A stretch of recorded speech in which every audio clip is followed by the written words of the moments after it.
Assalamualaikum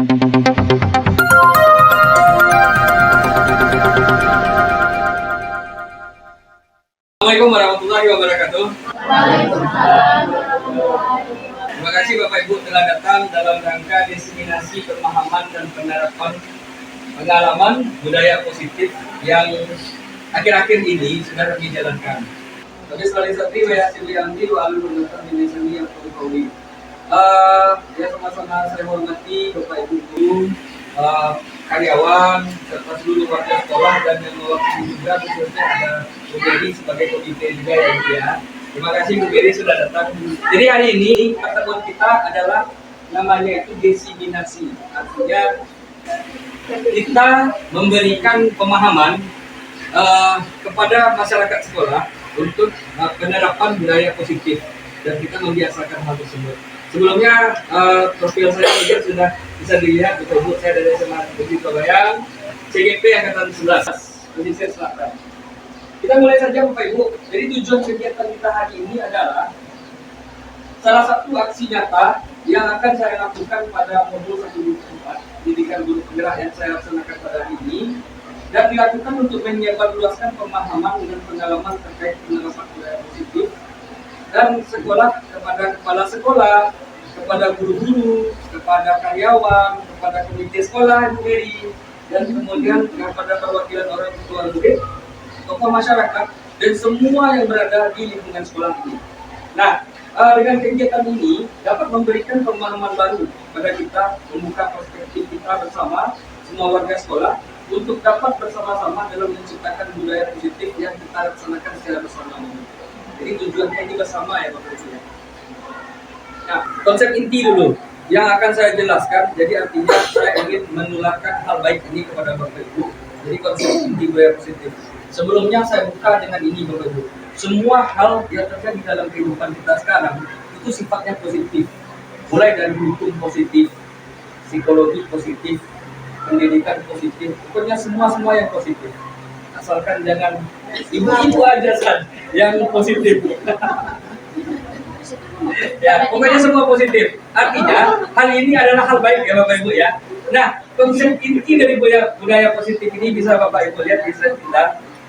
Yang pertama adalah perubahan dari paradigma belajar itu sendiri. Jadi paradigma belajar yang dulunya monoton, mungkin Bapak Ibu yang tahun 80-an lahir itu masih mengenal CBSA, maksud saya dulu Bu Beri. CBSA dulu kita sebutkan dengan catat buku sampai habis. Nah sekarang dia semakin lama semakin berubah. Nah kemudian ada motivasi perilaku manusia, kemudian disiplin positif, ada kita bahas tentang posisi kontrol kita sebagai guru, kemudian nilai-nilai kebajikan apa yang diterapkan kepada masyarakat, kepada anak kita sebagai warga masyarakat setelah dia tamat dari sini. Nah kemudian ada yang namanya keyakinan kelas juga Bapak Ibu, kemudian kebutuhan dasar manusia. Jadi berbicara sedikit, kebutuhan dasar manusia ini seseorang melakukan sesuatu itu pasti dia ada kebutuhan tersendiri atau motivasi tersendiri untuk melakukan sesuatu. Misalnya Bu Meri mukul saya itu karena saya mukul Bu Meri. Nah gitu, ada motivasinya tersendiri. Nah kemudian ada yang namanya lagi nanti kita bahas tentang terakhir segitiga restitusi. Nah, nanti kita bahas ini satu persatu begitu. Nah, pembelajaran dengan paradigma baru merupakan pembelajaran yang dirancang berdasarkan prinsip berdiferensiasi. Belajar yang berdiferensiasi. Diferensiasi ini berasal dari kata berbeda. Ada tingkatannya. Bisa tingkatannya dari hasil asesmen, kemampuan anak yang berbeda-beda, bisa dari materi yang berbeda dengan guru mapel. Nah kemudian sebagai guru BK mungkin dari karakteristik anak yang berbeda gitu. Ada anak yang bisa langsung domain, ada yang harus agak sedikit lembut gitu. Jadi berbeda, setiap anak itu berbeda begitu. Mereka punya kodratnya masing-masing. Nah sehingga mereka belajar itu sesuai dengan kebutuhannya, berdasarkan tahap perkembangannya, sesuai dengan teori psikologi modern yang positif saya bilang tadi, untuk mewujudkan profil belajar Pancasila yang didukung oleh pemerintah sekarang. Kalian ya Bapak Ibu ya. Nah, ini ada yang namanya disiplin positif. Jadi selama ini kita menerapkan disiplin, betul ya Bapak Ibu ya. Kita menerapkan disiplin. Nah, Sekarang kita tambahkan dengan hal yang positif. Disiplin positif ini adalah rasa ketaatan dan kepatuhan terhadap nilai-nilai yang dipercaya menjadi tanggung jawabnya sendiri. Jadi disiplin itu, dia merasa kalau disiplin itu adalah bagian dari dirinya sendiri. Dengan kata lain, disiplin itu adalah rasa patuh terhadap aturan dan pengawasan dan pengendalian.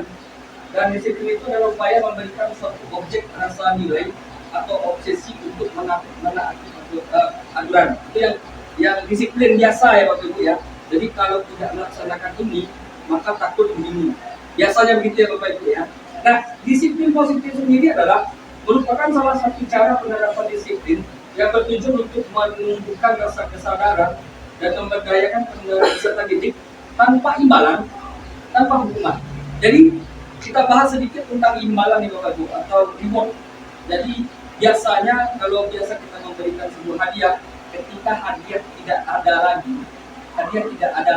lagi ada, maka motivasi untuk melakukan hal positif itu mungkin ya Bapak Ibu ya, mungkin akan menjadi hilang.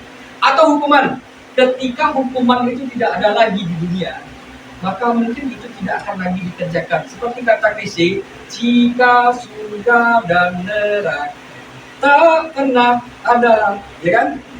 Apakah kita masih bersujud kepadanya? Nah, sama dengan itu. Jadi ada, sama ya, begitu ya. Kita berumpamaan dengan seperti itu.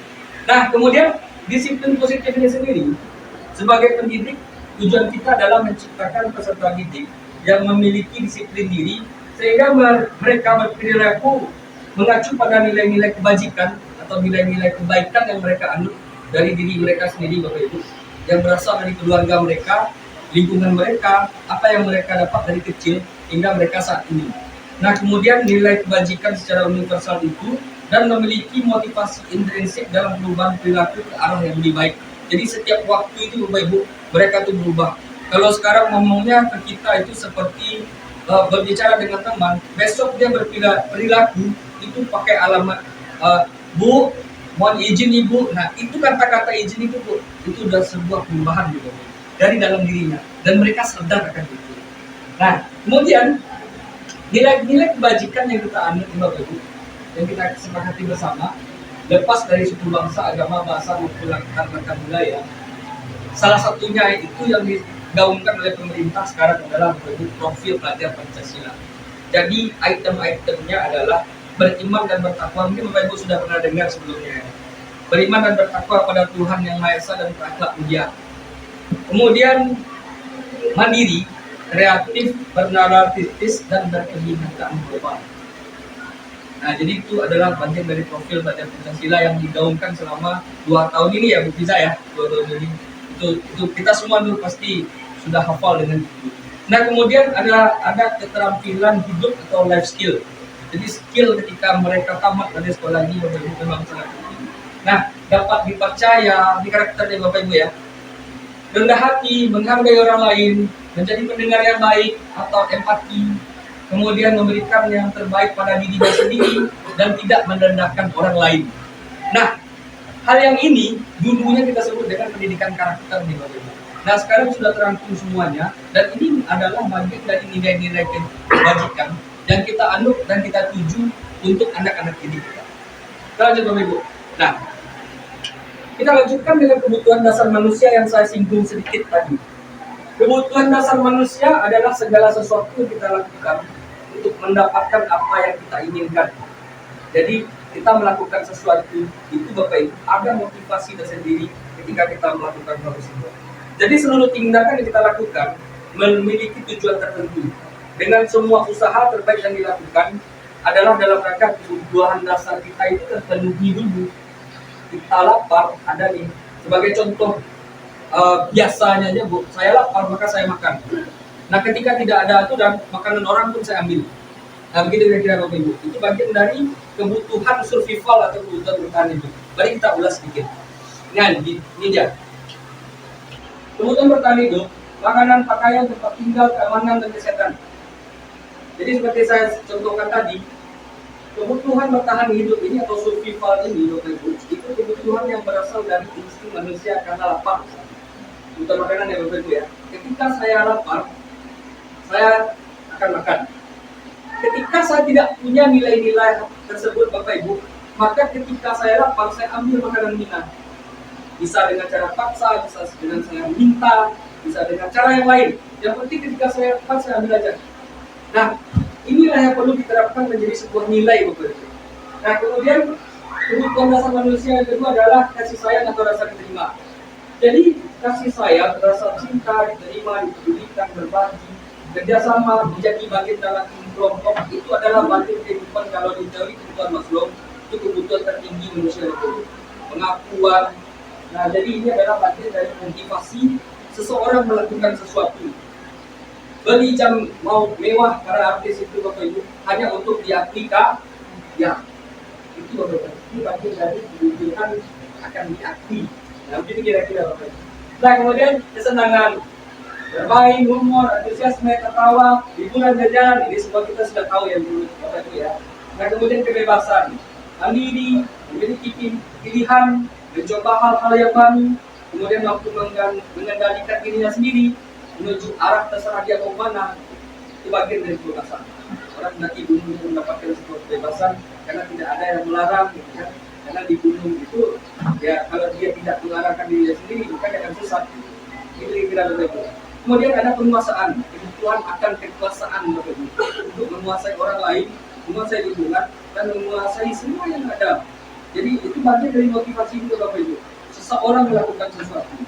Nah, contoh harga diri, keinginan untuk dianggap, artinya ketika orang yang sudah punya kekuasaan lalu turun, ada namanya post power syndrome juga Bapak Ibu.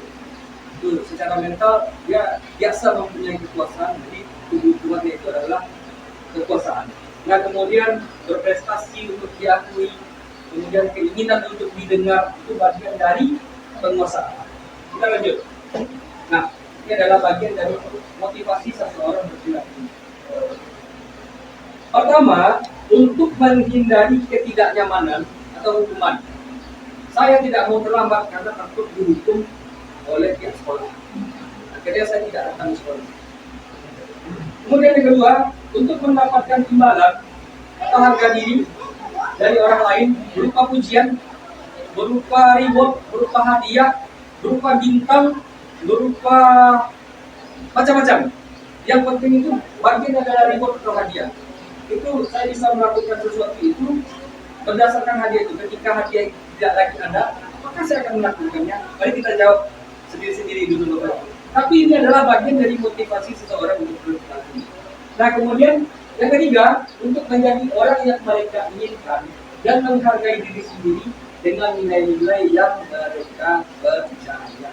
Nah, pertanyaannya Bapak Ibu, dari yang tiga ini, kira-kira menurut Bapak Ibu, manakah yang terbaik seseorang melakukan ketika Bapak Ibu dihadapkan pada posisi ini ya?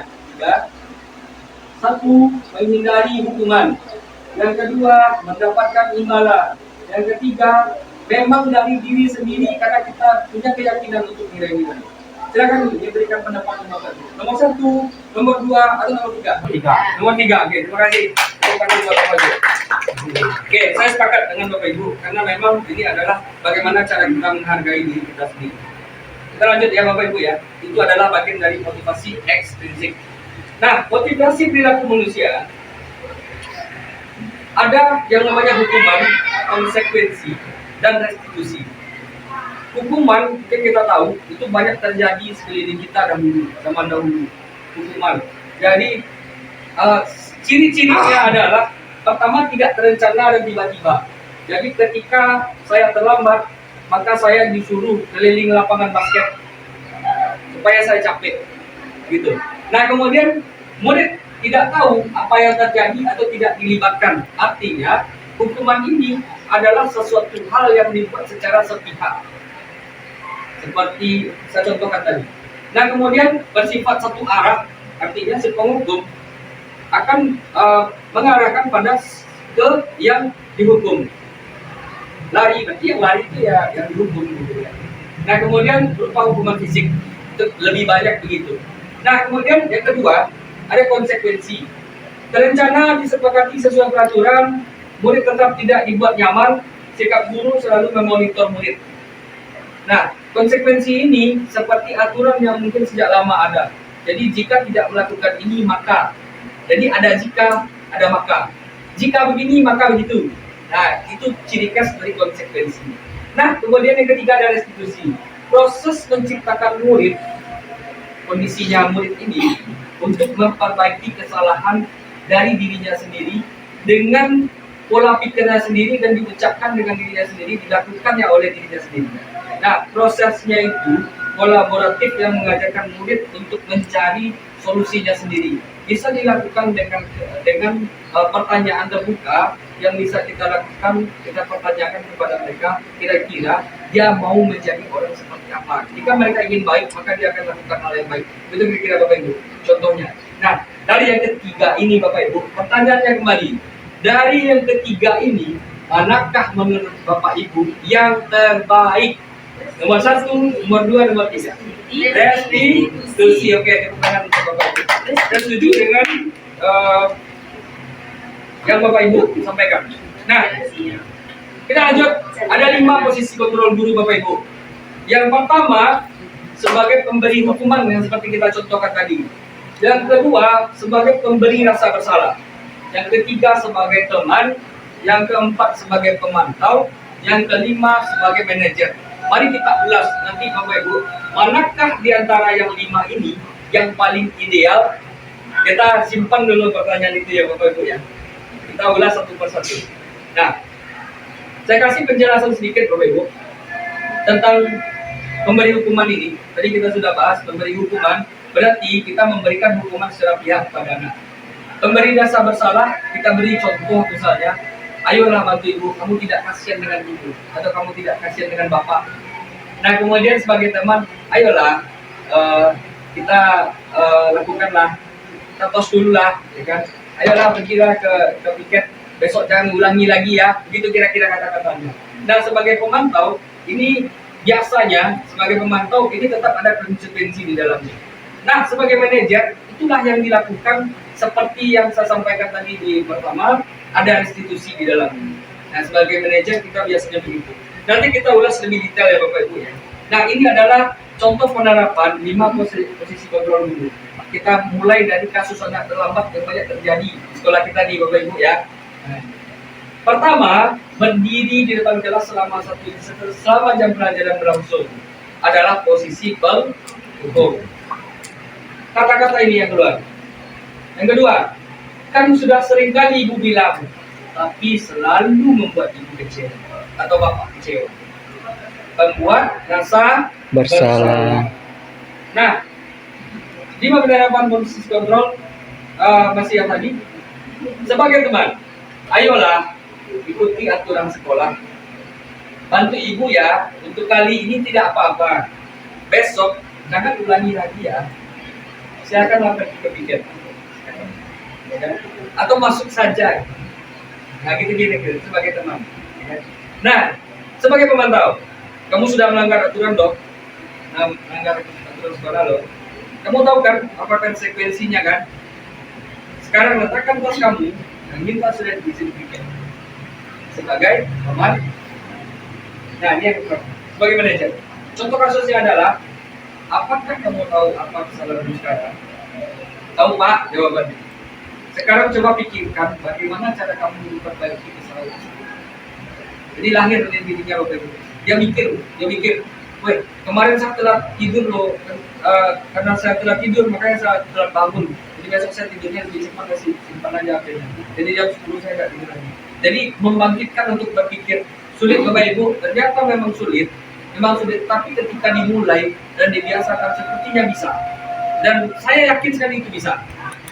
Nah, pertanyaannya adalah, posisi kontrol apakah aku dengan kata-kata saya kecewa sekali dengan kamu?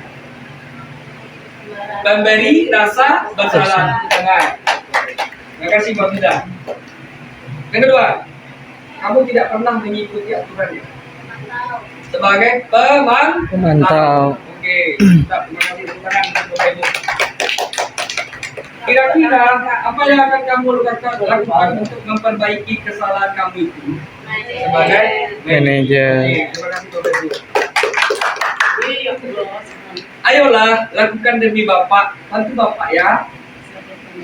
Coba kan? Terima. Tidak duduk di Bapak Ibu. Kamu tidak akan boleh masuk kelas lagi jika terlambat lagi. Coba kan? Nah, ini kita perbandingkan ya Bapak Ibu ya. Jadi dari tahun dulu, sudah dahulu kala itu selalu ada konsekuensi hukuman. Mengapa harus keyakinan kelas? Kenapa tidak peraturan kelas? Ada Bapak Ibu yang ingin memberikan pendapat, silakan Bapak Ibu. Kenapa harus keyakinan kelas? Ada Bapak Ibu yang memberikan pendapat?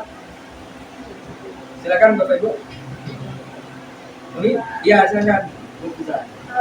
Kalau menurut saya, mengapa harus keyakinan kelas? Kenapa tidak peraturan kelas? Kalau keyakinan kelas, kita melibatkan seluruh siswa dalam kelas untuk membuat kesepakatan bersama. Kalau peraturan kelas, bisa saja guru yang membuat aturan belajar dengan saya sebagai pembelajarnya adalah ini. Oke, pas tepat sekali berikan pas. Jadi keyakinan kelas karena dibuat bersama dan tidak sepihak Bapak Ibu. Jadi muncul dari diri mereka, mereka yang memberikan, mereka yang menyampaikan, artinya dari mereka untuk mereka. Kita lanjut ya Bapak Ibu ya. Nah, pembentukan keyakinan kelas, contohnya adalah berupa pernyataan universal. Ini itemnya Bapak Ibu. Jika Bapak Ibu ingin melakukan keyakinan kelas, pernyataannya berupa universal, berupa aturan juga, tetapi yang dikelompokkan dengan kata-kata yang positif, dibuat dalam pernyataan yang positif. Yang ketiga, sedikit agak mudah diingat dan kemudian disesuaikan dengan kondisi sekolah agar lebih mudah diterapkan dan kemudian melibatkan semua warga kelas dalam pembuatannya. Seperti yang disampaikan oleh Bu Afisa tadi. Nah, berikut ini adalah video yang akan kita tampilkan berupa skenario penerapan keyakinan kelas di sekolah. Kita menonton dulu ya Bapak Ibu ya. Silakan Bapak Ibu lihat. Nah, selamat menonton Bapak Ibu.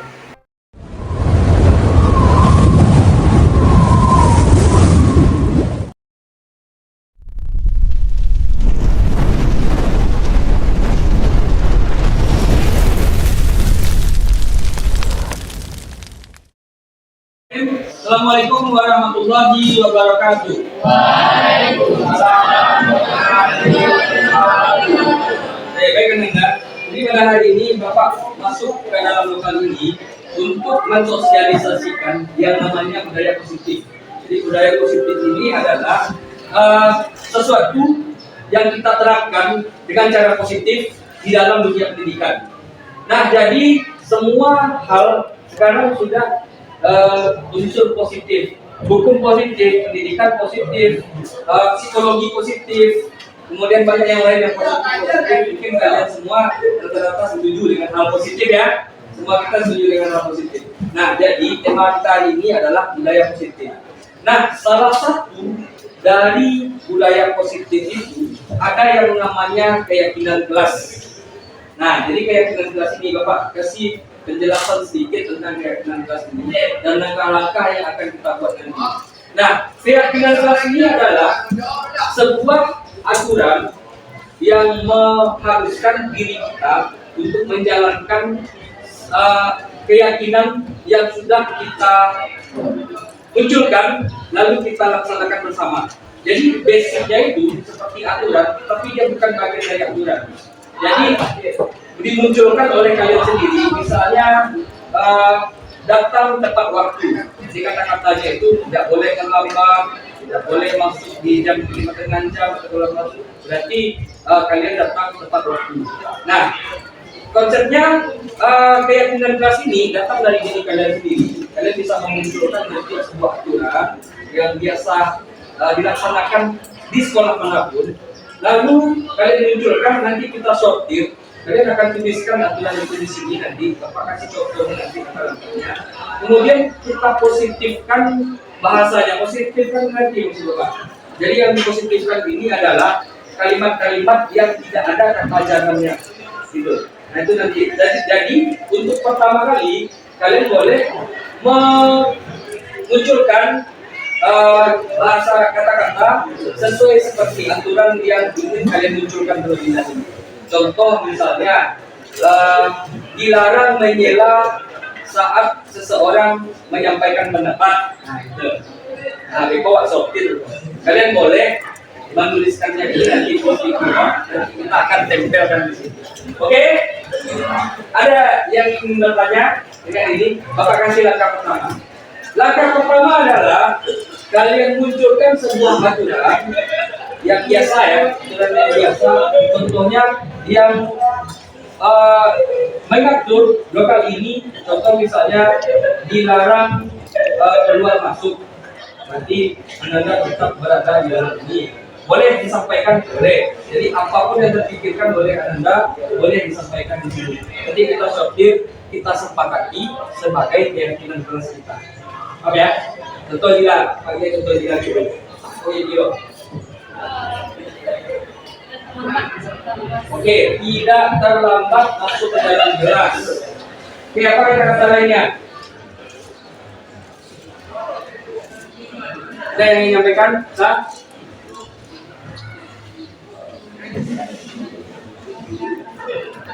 Mengerjakan tugas tepat waktu. Oke, itu udah positif tuh. Jadi tidak terlambat masuk ke dalam kelas. Berarti masuk ke kelas dengan disiplin. Nah, bahasa ini. Nah, jadi boleh Anda sampaikan dulu kata-kata yang negatif pakai kata negatif untuk yang pertama ya. Jadi beko Pak Sopir Sa. Boleh pakai kata-kata jangan untuk pertama Pak, boleh. Jadi yang kalian tuliskan di sini boleh menggunakan kata jangan Pak. Dilarang keluar masuk, dilarang menyela teman berbicara, dilarang masuk ketika sudah terlambat, bisa gitu kan? Nah, boleh pakai dilarang atau tidak boleh. Terserah kalian, pokoknya bahasanya kalian yang tentukan. Paham ya? Sampai sini paham? Ada yang mau bertanya? Gimana? Biar kita jawab ya. Kita jawab ya.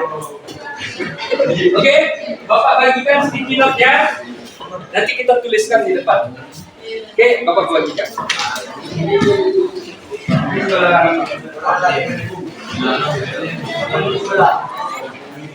Boleh sama dengan kawan Pak, boleh. Boleh mirip kata-katanya dengan kawan Pak, boleh. Kok masuk gitu. Kita tuliskan di sana.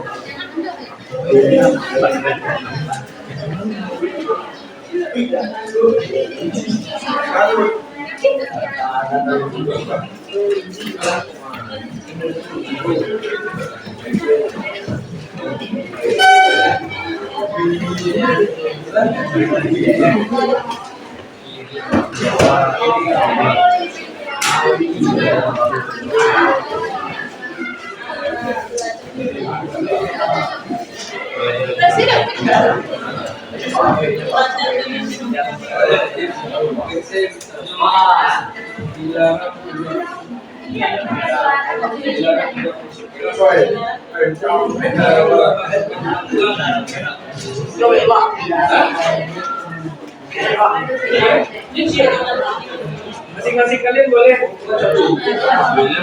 Oke, perintahnya adalah masing-masing kalian tuliskanlah 1-2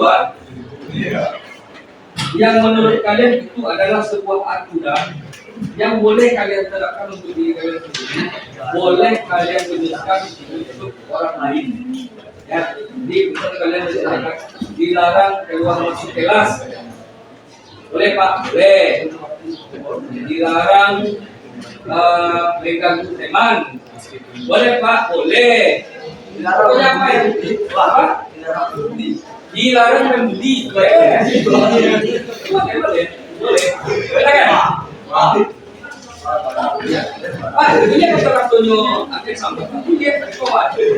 Saya ada pendapat kan? Apa ulang lihat di semua jawaban yang kalian sebutkan bagi Bapak semua jawaban benar. Ya, tidak ada kata-kata. Ya, kita jelas.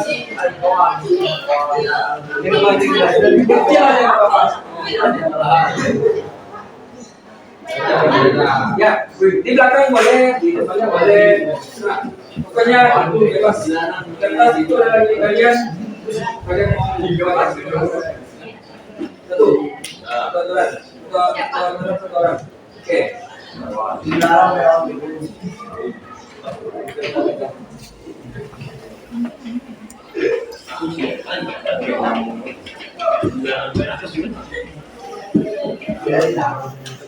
Dilarang buang sampah sembarangan, bisa kan? Ya dong.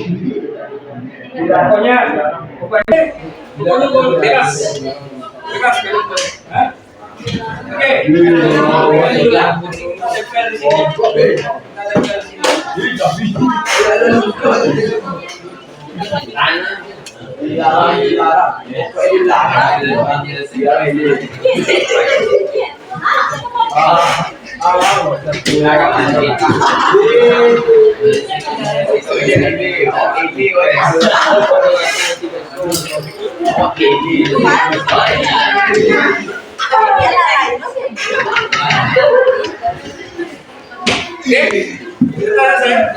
Salah saya. Gila yuk. Oke. Guys. Ada. Coba mata tempelannya tadi. Itu tempelnya. Ada. Amal tuh. Ada. Aman. Pakai di. Mau lagi?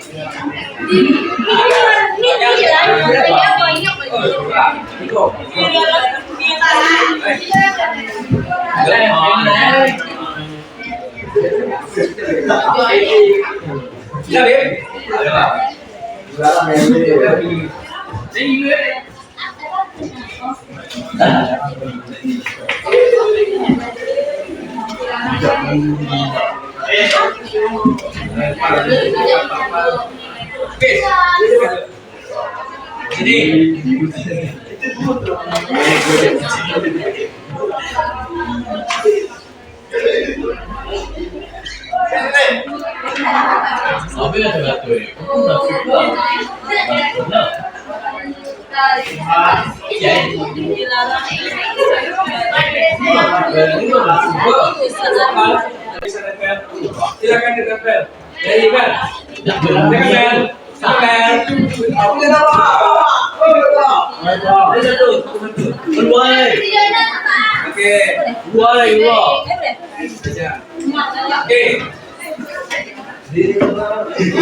dilarang bermain game saat boleh.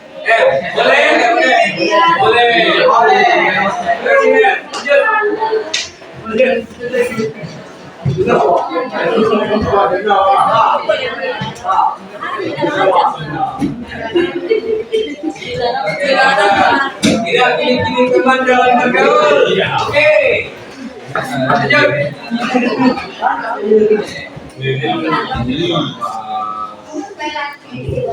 Tidak membuat keributan di kelas. Stop.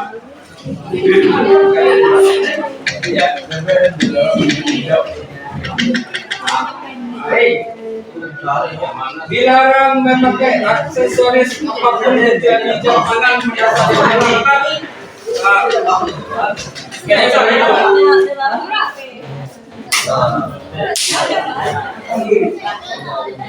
tidak boleh datang terlambat ke sekolah. Oke, benar.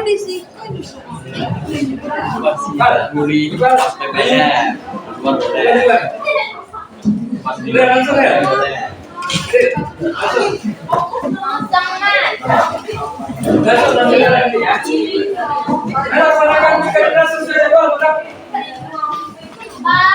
Tidak boleh.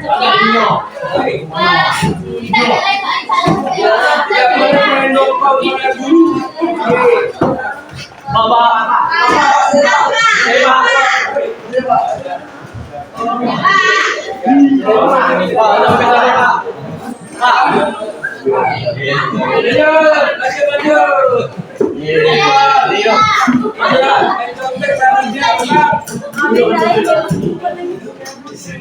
Dilarang berisik saat PPM berlangsung, tetap.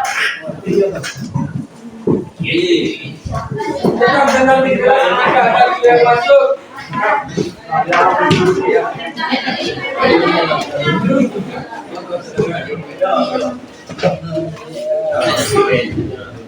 Oke, dilarang keluar masuk saat jam PPM berlangsung. Tetap.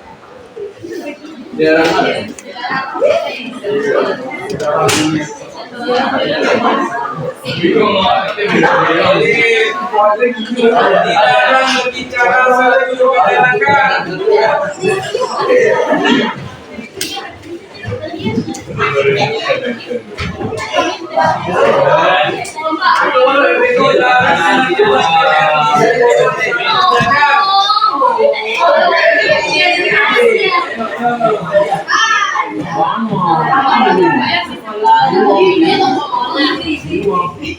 Dilarang bermain HP ketika duduk setelah menyelesaikan pelajaran. Lanjut.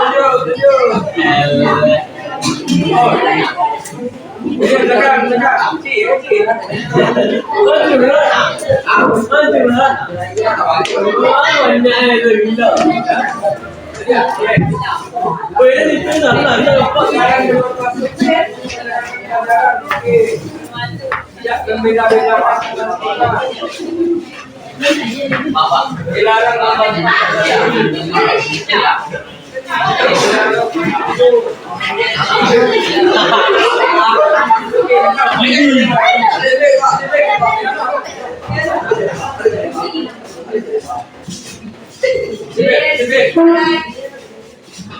dilarang membuli sesama pasangan. Mantap. Ada lagi. Rekan. Ada. Bikin pamer. Judi di kelas.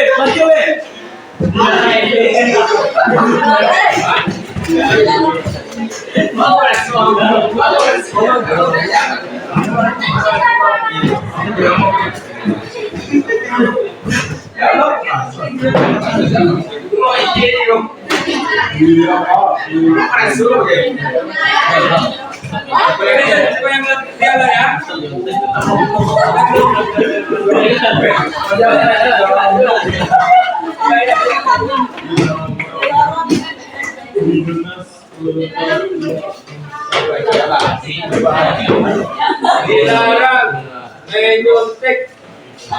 Dilarang.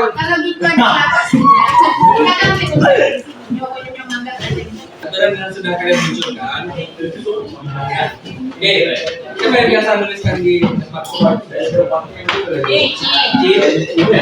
Ci. Jadi kita bikin sebuah mana ya? Tadi ya Ci.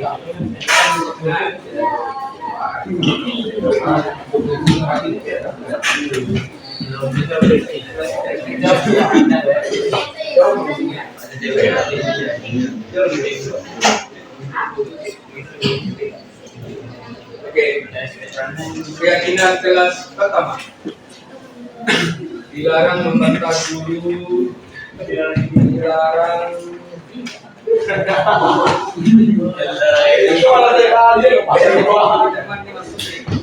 membuli teman, dilarang.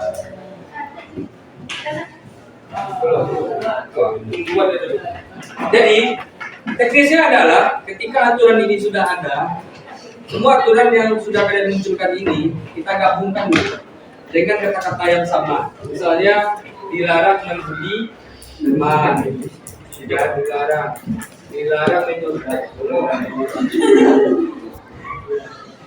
dilarang tidak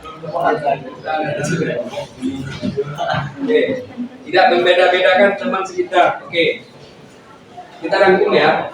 Ada beberapa nih aturan yang sudah disampaikan oleh teman kalian. Tidak membedakan teman sekitar, dilarang Dilarang membuli sesama teman. Ada lagi ya? Stop. Julid. Ada apa julid? Dilarang, tidak boleh.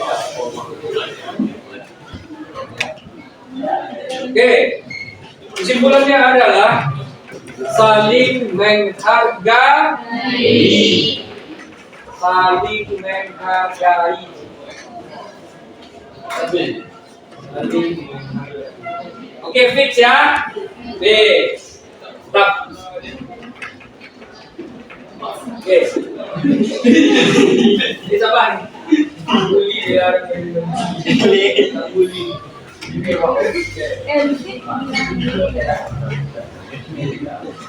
Tidak pilih-pilih teman sama. Saling menghargai.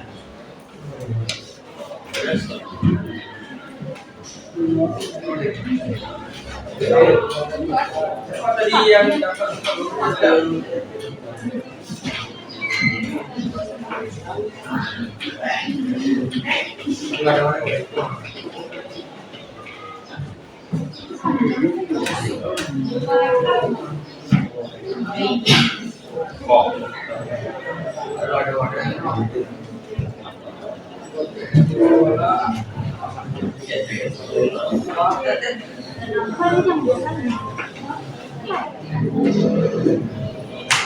masih belum teman sama itu, ada membeli teman.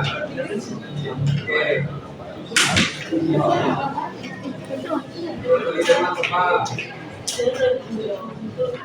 Oke, melaksanakan tiket sesuai jadwal. Setuju? Setuju. Melaksanakan tiket sesuai jadwal.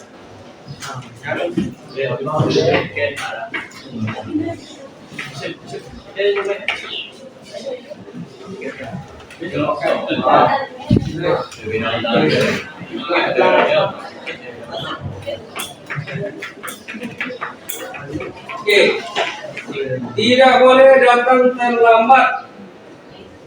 Harap tenang di kelas jika tidak ada guru yang masuk. Mantap? Kita gabungkan menjadi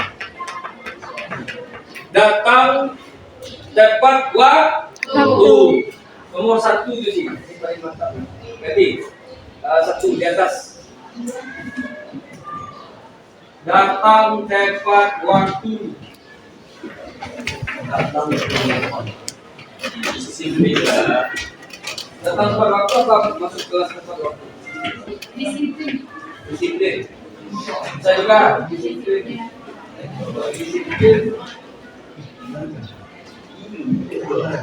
Pakai kalimat lah, pakai kalimat masuk kelas tepat waktu, ya. Ini kan sama nih, ini. Masuk kelas tepat waktu tadi. Masuk kelas tepat waktu. Setuju? Setuju. Oke, tak.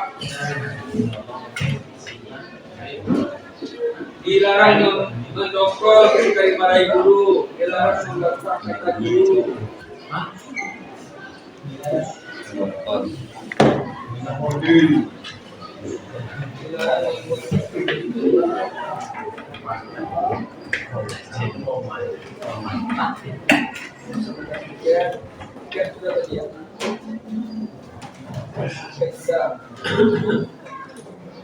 Dilawan melawan kata guru. Dilarang bicara. Dilarang berbicara saat guru menerangkan, dilarang melawan kepada guru, dilarang mendongkol saat dimarahi guru, dilarang membantah kata guru. Menghormati guru. Oke, 4. Menghormati guru. Setuju? Setuju.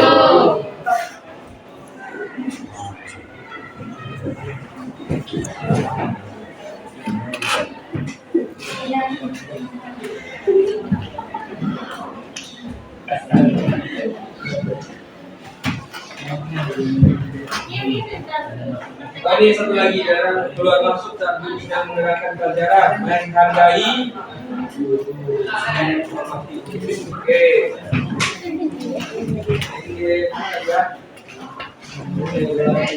Dilarang melawan guru masuk sini, ya.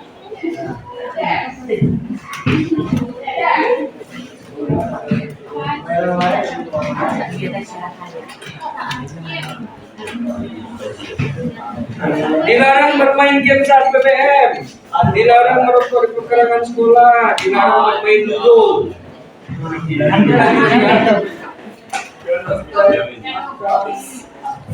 Main HP.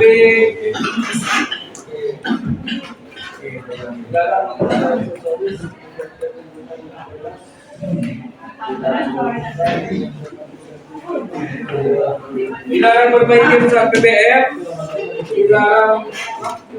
Dilarang merokok, dilarang main ludo, dilarang bermain berarti melakukan aktivitas positif di kelas. Melakukan aktivitas hanya melakukan aktivitas positif di sekolah. Oke, lanjut.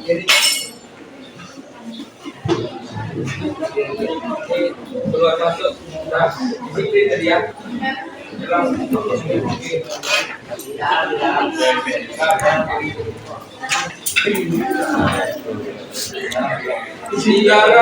membuang sampah, tidak boleh berisik, tidak membuat keributan.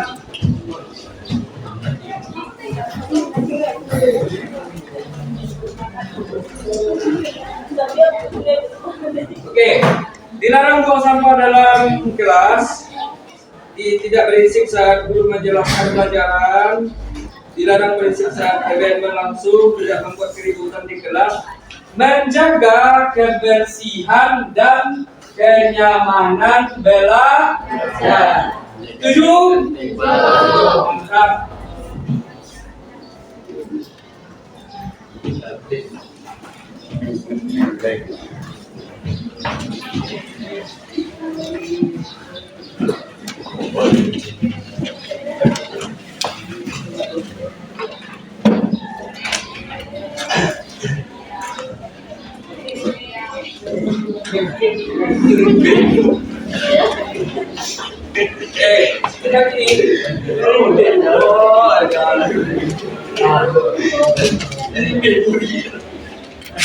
Dilarang mengerjakan tugas di sekolah. Dilarang mengerjakan di sekolah. Oke. Mengerjakan tugas tepat waktu. Sudah ada sih belum? Oke, mantap.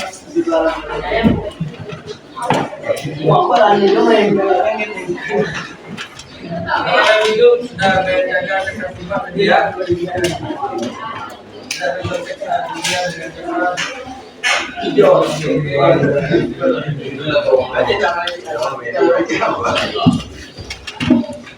Dilarang memakai sesuatu apapun kecuali jam makan pada saat di sekolah. Jangan menegakkan peraturan sendiri tanpa ada musyawarah. Oke. Berarti kata-kata positifnya adalah saling bermusyawarah. Oke, yang terakhir.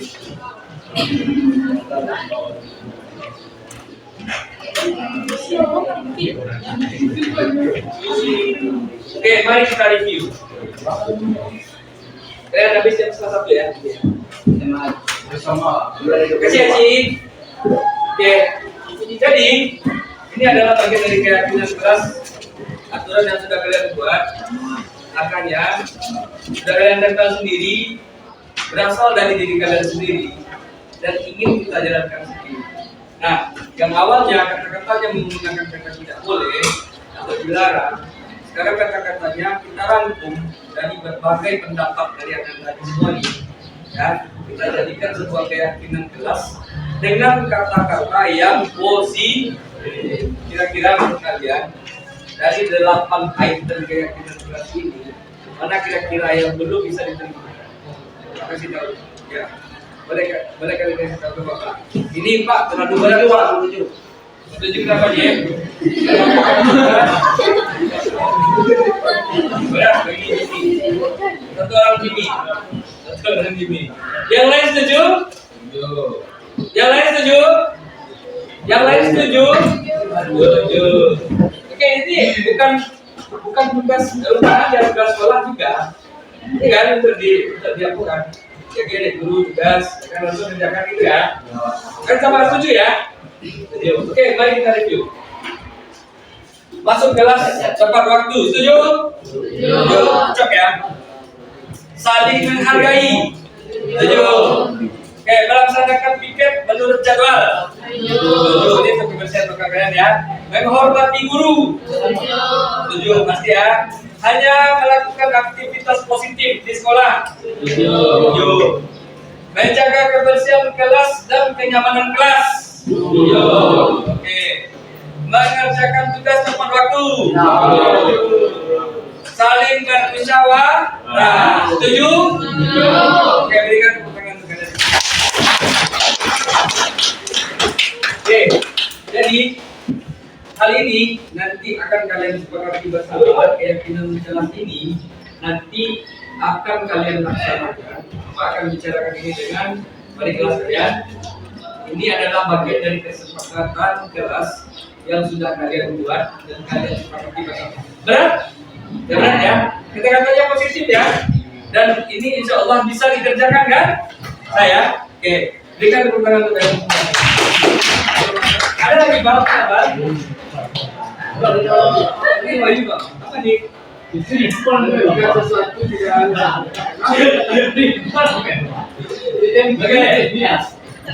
Oke, Anda, Bapak berharap dari semua yang Anda lakukan ini, Bapak berharap ini bisa kalian kerjakan selama 1 semester ini sampai kalian selamat.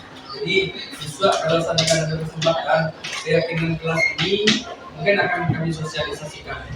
Kalian tolong diingat, ini adalah kesepakatan kelas atau keyakinan kelas yang sudah kalian buat sendiri dan akan kalian jalankan sendiri. Oke, mungkin itu saja. Mungkin tentang keyakinan kelas. Ada yang ingin bertanya? Tidak ada. Mungkin itu saja. Terima kasih. Assalamualaikum warahmatullahi wabarakatuh. Waalaikumsalam warahmatullahi wabarakatuh. Oke, berikan teman-teman.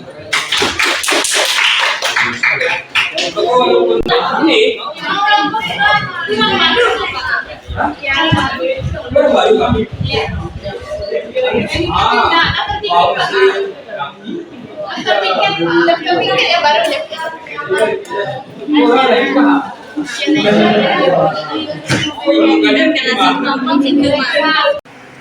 Nah, kita lanjut Bapak Ibu. Jadi dari tontonan tadi Bapak Ibu sudah bisa menyimpulkan bagaimana contoh dari keyakinan kelas ya Bapak Ibu ya. Nah, sekarang kita lanjut kepada segitiga restitusi atau restitusi tadi yang kita bahas yang pertama. Jadi ada yang namanya segitiga restitusi Bapak Ibu. Kenapa segitiga? Karena ada 3 langkah yang kita laksanakan untuk melaksanakan restitusi. Segitiga restitusi merupakan suatu dialog yang dijalankan oleh guru agar bisa menghasilkan murid yang mandiri dan bertanggung jawab dimulai dari dirinya sendiri. Nah, langkah dari segitiga restitusi itu Bapak Ibu, ibaratkan ini adalah sebuah segitiga nih. Nah, untuk deretan pertama itu, hal yang paling pertama kita lakukan adalah menstabilkan identitas. Yang kedua, kita memvalidasi tindakannya yang salah. Yang ketiga, menanyakan keyakinan. Nanti kita ulas bagaimana cara melaksanakannya Bapak Ibu. 1. Menstabilkan identitas. Kita punya prinsip Bapak Ibu, kesalahan merupakan bagian dari pembelajaran. Jadi belajar yang sebenarnya Bapak Ibu adalah di sekolah ini. Besok ketika dia tamat, belajarnya yang sebenarnya adalah di lingkungannya besok. Ketika dia tamat. Nah, kata-katanya bisa dipakai Bapak Ibu, berbuat kesalahan itu wajar dilakukan oleh semua manusia. Tidak ada manusia yang sempurna, karena kita bukan malaikat, Bapak Ibu. Bapak juga pernah melakukan hal yang sama dulu waktu seumuran kamu. Kamu memiliki hak untuk melakukan apapun.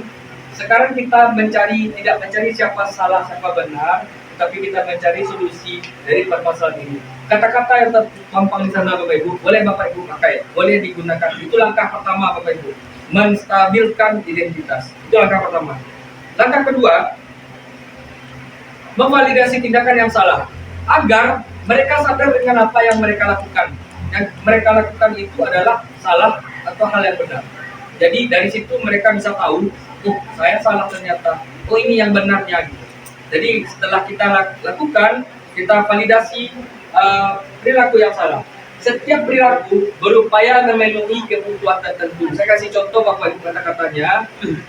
Ketika seseorang membuat sebuah kesalahan, kata-kata untuk validasi tindakan yang salah, misalnya dia melabrak meja dan kemudian menyerang temannya dengan kata-kata yang sangat kasar. Kita bisa menggunakan kata-kata, Bapak tahu atau Ibu tahu, kamu mempertahankan harga dirimu, tetapi kamu perlu memikirkan cara lain untuk melakukan hal tersebut selain daripada yang kamu lakukan. Artinya dia bisa ngomong baik-baik ini. Kita ingin mereka ngomong baik-baik. Kita berikan dia penguatan terlebih dahulu, lalu kita pancing dia berpikir untuk melakukan pemikiran yang positif dan memikirkan juga hal yang salah dari dirinya. Nah, Bapak yakin kamu pasti punya alasan untuk mengapa kamu melakukan hal itu. Sama dengan Bapak Ibu. Hal yang wajar kamu melakukan itu untuk melindungi atau mempertahankan sesuatu yang penting bagi kamu kan? Nah, misalnya gitu. Padahal kamu bisa melakukan hal yang lebih buruk dari itu loh. Nah, gitu. Nah, begitu kira-kira kata-katanya Bapak Ibu. Boleh Bapak Ibu lakukan. Itu adalah langkah kedua. Validasi tindakan yang salah. Ketiga, menanyakan keyakinan. Ini langkah yang terakhir Bapak Ibu. Ini closingnya nih Bapak Ibu. Nah, teori kontrol pada dasarnya individu termotivasi secara intrinsik seperti yang kita bahas tadi Bapak Ibu. Apa keyakinan kelas yang kita sepakati? Itu pertanyaannya Bapak Ibu. Kemudian nilai-nilai apa yang telah disepakati bersama? Kelas impian seperti apa yang kamu inginkan? Atau kamu ingin menjadi orang seperti apa nantinya? Nah, kita lanjut Bapak Ibu ya. Nah, berikut ini adalah contoh dari penerapan segitiga restitusi di sekolah. Jadi Bapak Ibu bisa melihat, menganalisa bagaimana kira-kira langkah-langkah yang bisa dilakukan. Selamat menonton Bapak Ibu.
Waalaikumsalam. Saya akan masuk Ipal.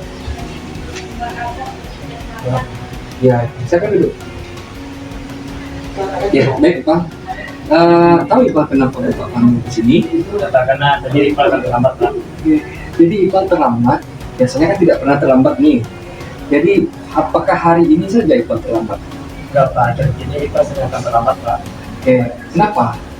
Karena Ipal bangun kesiangan Pak, dan rumah juga agak jauh. Jadi Ipal telat datang Pak. Oke, kira-kira apa kendalanya Pak? Ipal mengerjakan tugas kemalaman Pak. Kadang main HP juga, jadi sering tidur kemalaman dan pas bangun paginya Pak udah kesiangan Pak. Oke, pagi Pak. Jadi semua orang pernah merasakan terlambat ya Pak. Oh, artinya manusiawi kan, manusiawi terlambat. Jadi dari kejadian ini pasti ada hal yang mungkin akan bisa membuat kita berubah kan.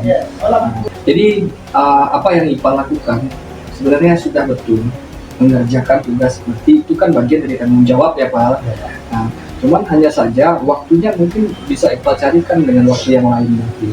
Kira-kira apa solusi dari hal ini? Ya, seperti mengerjakan tugas saat pulang sekolah Pak. Mengerjakan tugas setelah pulang sekolah ya. Oke. Ada hal lain yang bisa ditambahkan dari ini? Ya, pas malamnya nggak main HP lagi, mungkin main sebentar habis itu matikan HP-nya gitu Pak. Oke, artinya di sebelum jam tidur tidak megang HP lagi gitu ya Pak. Oke, kira-kira Pak dari keadaan ini, kejadian yang sekarang ini, keyakinan kelas mana yang rasanya tidak tepat Pak? Hadir tepat waktu itu Pak. Oke, tepat waktu ya, hadir tepat waktu ya. Jadi keyakinan kelas kita adalah hadir tepat waktu. Oke, dengan keadaan ini, bagaimana kira-kira cara IPAL untuk merubah keadaan ini?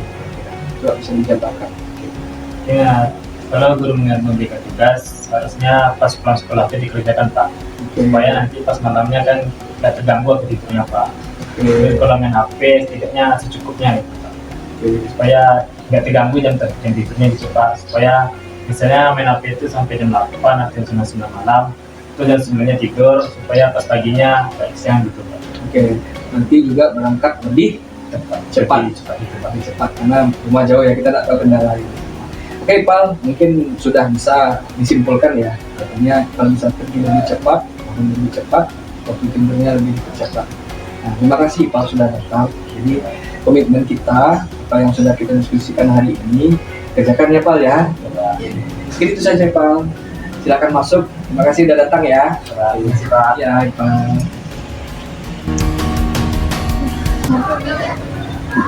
Assalamualaikum Pak. Waalaikumsalam, Gila. Kan masuk Gila, kan duduk. Oke, baiklah. Pak ya, kenapa bawa kami di sini? Tahu Pak. Ya, apa yang terjadi? Kita tidak sengaja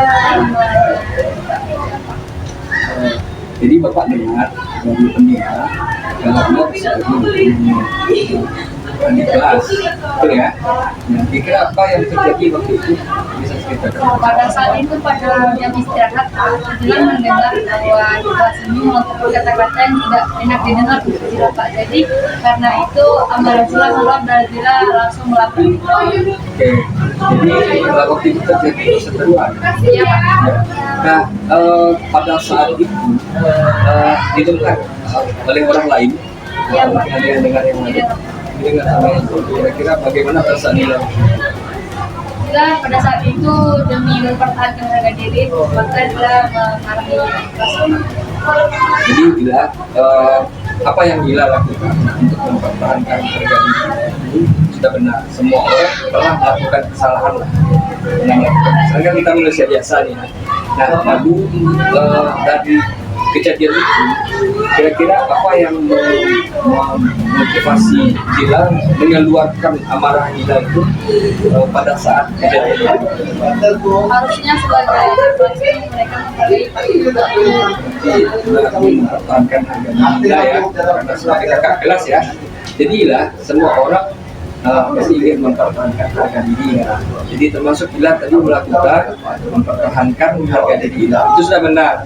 Tetapi ada hal lain yang mestinya Ila lakukan, cara lain yang Ila lakukan untuk mempertahankan harga diri. Kira-kira menurut Ila apa itu? harusnya Gila tuh menghampiri adik itu dan berkata baik-baik, mengajak dia berngobrol, apa tujuan dia mengucapkan seperti itu. Oke, terima kasih Ila. Ternyata bisa dibicarakan sebenarnya dengan baik, tapi memang itu sudah terbongkar ya, buat sudah terjadi gitu ya. Jadi caranya. Nah, kemudian dari kejadian ini lah, keyakinan kelas mana yang kira-kira bisa tidak sesuai? Menghargai ya. Kira-kira bagaimana itu? Harusnya sebagai adik kelas tuh tidak perlu berkata yang tidak baik ke kelas karena yang dilatih di kaum Apa yang bisa dilakukan untuk menyelesaikan ini? itu kan harusnya Pak dipertemukan kedua belah pihak. Pertemukan, perlu Bapak mediasi. Tidak perlu Pak, insya Allah bisa kita coba sendiri. Baiklah, mudah-mudahan bisa Ila selesaikan dengan baik permasalahan ini. Kita doakan mudah-mudahan bisa selesai. Nah, kalau silakan Ila butuhkan, silakan datang ke Bapak itu ya, Bapak bantu. Terima kasih Ila. Ya Pak, terima kasih Pak. Nanti kalau sudah selesai dan kita laporkan hasilnya Pak. Oke, baiklah. Assalamualaikum warahmatullahi wabarakatuh. Saya Rival dari kelas 12 F3 ingin mengucapkan terima kasih kepada Bapak Surya yang telah melaksanakan diskusi ini. Saya sadar bahwa keyakinan kelas kami adalah hadir tepat waktu. Saya berjanji akan berkomitmen untuk menjalankan apa yang sudah disepakati sesuai keyakinan kelas kami. Terima kasih Pak karena telah menjalankan diskusi ini. Saya selalu Pak. Assalamualaikum warahmatullahi wabarakatuh. Assalamualaikum warahmatullahi wabarakatuh. Saya Zila Fajrul Rifa dari kelas 12 F3. saya adalah salah satu anggota OSIS. Sebelumnya saya mengucapkan terima kasih kepada Bapak Surya telah mengajarkan saya bahwasanya jika saya memiliki masalah, saya tidak akan mengeluarkan emosi dulu dan saya akan menyelesaikannya secara baik-baik. Dan saya berkomitmen akan menyelesaikan masalah saya dengan secara terbuka. Dan di sini saya akan menjalankan keyakinan kelas yang sudah disepakati bersama. Dengan itu saya mengucapkan terima kasih kepada Bapak Surya. Sehat selalu Pak Surya.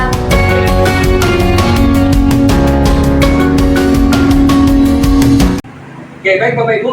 Bapak Ibu sudah menonton segitiga restitusi tadi. Dari tayangan tadi, Bapak Ibu bisa menyimpulkan bagaimana langkah-langkah yang bisa dilakukan Bapak Ibu dengan cara yang lebih positif dengan 3 langkah restitusi itu tadi. Nah, dari hal keseluruhan ini Bapak Ibu, hal ini kesimpulannya adalah penerapan disiplin positif di sekolah itu merupakan hal yang perlu kita kembangkan. Kenapa kegiatan ini perlu dilakukan? Karena saya ingin mengajak Bapak Ibu, dan mungkin saya tidak bisa bekerja sendiri, saya ingin Bapak Ibu juga mempunyai pemikiran yang sama, paradigma yang sama, visi yang sama dengan saya dan beberapa orang yang lain yang setuju dengan ini untuk menyokong atau untuk mendukung program pemerintah melaksanakan pendidikan yang positif. Bisa buka pertanyaan untuk Bapak Ibu. Silakan Bapak Ibu yang ingin bertanya. Silakan Bice.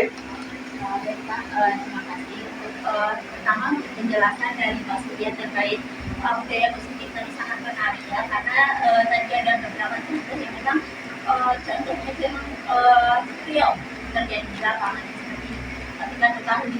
Nah di sini pertanyaan saya, seperti kita ketahui kalau budaya positif ini kan sesuatu atau kondisi di mana sekolah mendukung atau mendorong meningkatnya akademis dan sosial emosional untuk semua anggota sekolah.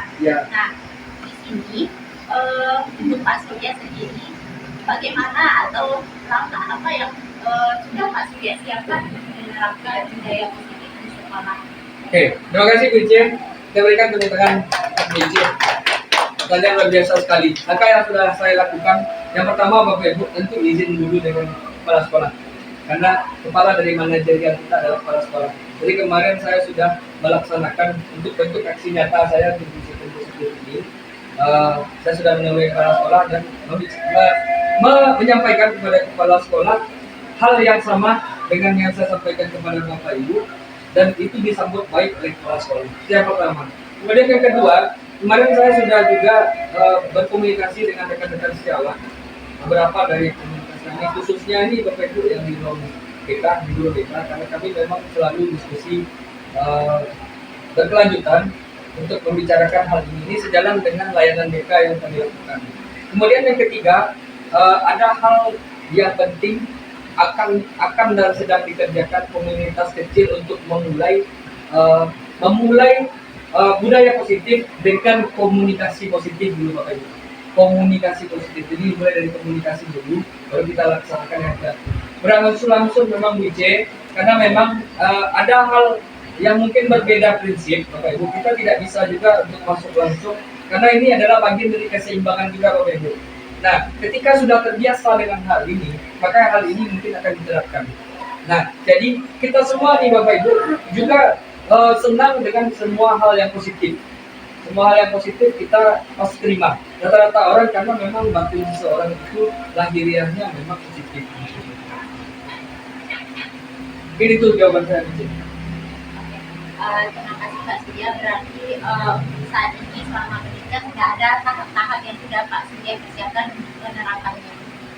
Sudah. Terima kasih BC. Kita berikan tepuk tangan. Mungkin ada Bapak Ibu yang ingin bertanya lagi? Tidak ada? Oke. Mungkin itu saja Bapak Ibu. Terima kasih.